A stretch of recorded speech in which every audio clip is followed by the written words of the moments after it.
응가 중엔 왜 생각이 많아질까? 거기엔 몇 가지 이유가 있는데, 첫 번째로는 뇌가 놀고 있기 때문이다. 몸을 움직이는 것을 자율신경계에 짬 때리고 여유를 즐기는 것이다. 다음으로는 외부 자극이 거의 없는 공간이라서 그렇다.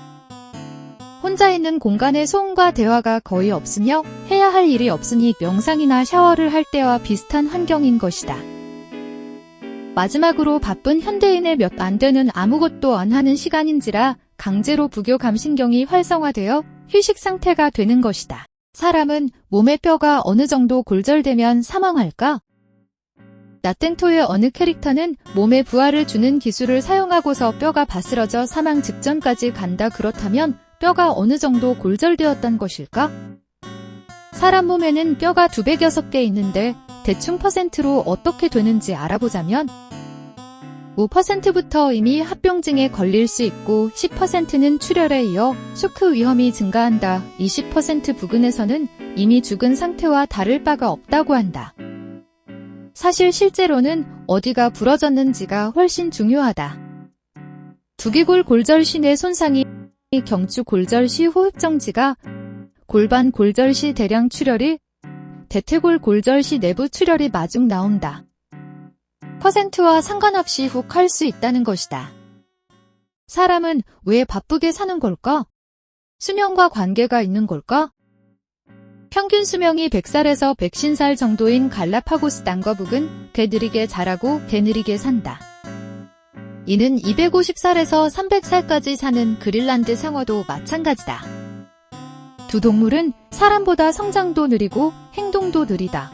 그렇다면 느리게 살아서 오래 사는 걸까? 아니다. 사실은 수명이 짧아서 바쁘게 사는 것이다. 물론 수명에만 국한되어 생각할 수는 없다. 생존, 경쟁, 욕구, 사회구조, 인식 등에도 영향을 받는데 더 알아보기에는 응가를 다했다. 해는 사실 동쪽에서 뜨지 않는다고 한다. 아니, 해는 애초에 안 뜬다. 알다시피 지구는 태양 주위를 공전한다. 그리고 동시에 자전한다. 비유하자면 조명 주위를 트리플 악셀로 도는 것이다. 동쪽에서 해가 뜨는 것처럼 보이는 이유는 왼쪽 뒤로 고개를 돌려 조명을 받기 때문이다. 정리하자면 해는 그 자리에 가만히 있는데 지구가 혼자 빙글빙글 돌면서 해가 보인다 안 보인다 한다는 것이다. 왜 사람은 덩치가 작은 동물보다 치악력도 악력도 약할까? 사람은 침팬지보다 덩치는 크지만 치악력도 악력도 개발린다. 이유가 무엇일까? 우선 뇌 크기 때문에 사람은 강한 턱 근육이 있을 자리가 없다. 소의 턱 근육 크기도 다르다. 악력은 침팬지는 힘의 스탯을 찍었고 사람은 섬세의 스탯을 찍었다. 반드시 악력이 강하면 정밀 조작이 어려운 것은 아니지만 강한 힘에 최적화된 구조와 정밀 조작에 최적화된 구조는 서로 어느 정도 충돌하는 경향이 있다고 한다. 여성 호르몬도 부작용이 있을까? 남성 호르몬 투여 시의 부작용은 다들 알고 있다. 일시적으로 남성적인 몸을 얻지만 장기적으로는 남성성을 잃는다. 그렇다면 여성 호르몬은 어떨까?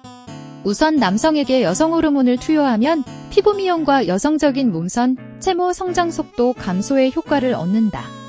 그리고 성기능 감소, 불임, 근력과 운동 능력 감소도 같이 온다. 여기서 끝이 아니다. 혈전 위험 증가, 체중 증가, 간 기능 이상, 유방 관련 질환 가능성도 당신을 위협한다. 아름답고 비율이 좋으면 생존에 유리할까? 간편하게 설명하면 환경에 유리한 개체가 자손을 남기는 것을 자연 선택이라고 한다. 그렇다면 아름답고 비율이 좋은 사람들이 이상향으로 여겨지는 인간의 경우 그것이 생존에 유리해서 인기가 많은 것일까? 아니다. 그냥 성선택이다. 생존보다는 번식을 위한 것이다. 자연 선택에 걸리는 시간은 어느 정도일까? 사실 정해진 기간은 없고 외부 환경에 큰 영향을 받아서 몇 년 만에 나타나기도 하고 수만에서 수백만 년이 걸리기도 한다. 다만 세대가 매우 짧은 생물에서는 자연 선택이 매우 빠르게 관철된다. 예를 들어 박테리아가 있다. 박테리아는 세대가 몇 시간 만에 바뀐다. 항생제에 약한 균은 죽고 내성 있는 균만 살아남아 빠르게 퍼지는데 엔티바이오틱 리지스턴스라고 하는 현대의학을 위협하는 세계적 공중보건 문제이다. 같은 종에서 나온 생물은 유전자적으로 같을까?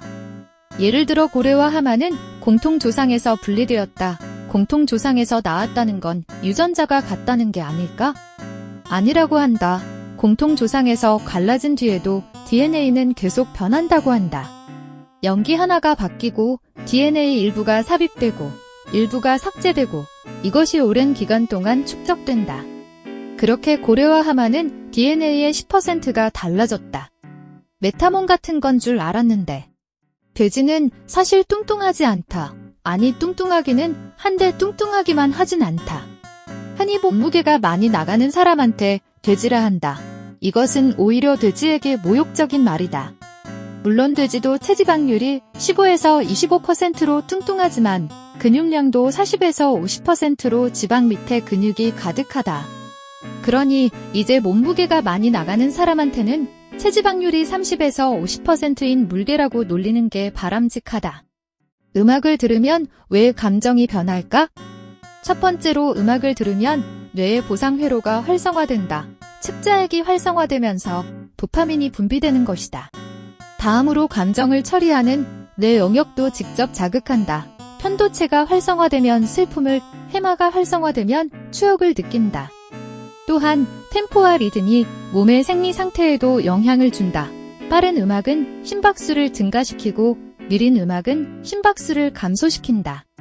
마지막으로 음악은 사람의 말투와 비슷해. 누군가의 감정을 듣는 것처럼 뇌가 반응한다. 왜 우측 통행이 주가 됐을까? 중세 시대에서는 좌측 통행이 많았다. 칼을 뽑아서 공격하려면 상대가 오른쪽에 있어야 했기 때문이다. 하지만 대형 마차의 운전자가 왼쪽 말에 앉으면서 좌측 통행을 하게 되면 시야가 불편해졌다. 특히 자동차가 등장하면서 우측 통행이 일반화되었다. 추가로 대한민국도 2010년 전에는 좌측 보행이었다. 왜 일본의 한자어는 발음이 제멋대로일까? 한국과 일본은 같은 한자권이라 발음이 비슷한 단어가 많다. 반면에 발음이 전혀 다른 단어도 많은데 이유가 무엇일까? 한국은 6에서 9세기에 주로 한자음이 유입된 반면 일본은 오음, 한음, 당음 등 여러 시기의 발음을 각각 받아들였다. 또한 한국은 음독 기반인데 일본은 운독과 훈독으로 한자를 읽는 방식이 두 가지이다. 여기서 끝이 아니다. 일본은 특히 사람 이름에서 한자에 읽는 법을 비교적 자유롭게 정할 수 있다고 한다. 홍길동을 홍길동이라 부르지 못하고 밤하늘에 보이는 별이 인공위성이라고? 아니다. 인공위성도 있지만 별이 대부분이다. 인공위성은 빠른 속도로 지구를 돌고 있기 때문에 3에서 6분이면 하늘을 지나간다. 반면에 별은 밤새 같은 자리에 있다. 그러니 밤하늘에서 뿔뿔 움직이면 인공위성, 움직이지 않는다면 별이라고 볼 수 있다. 그리고 우르르 몰려다니면 스타링크이다.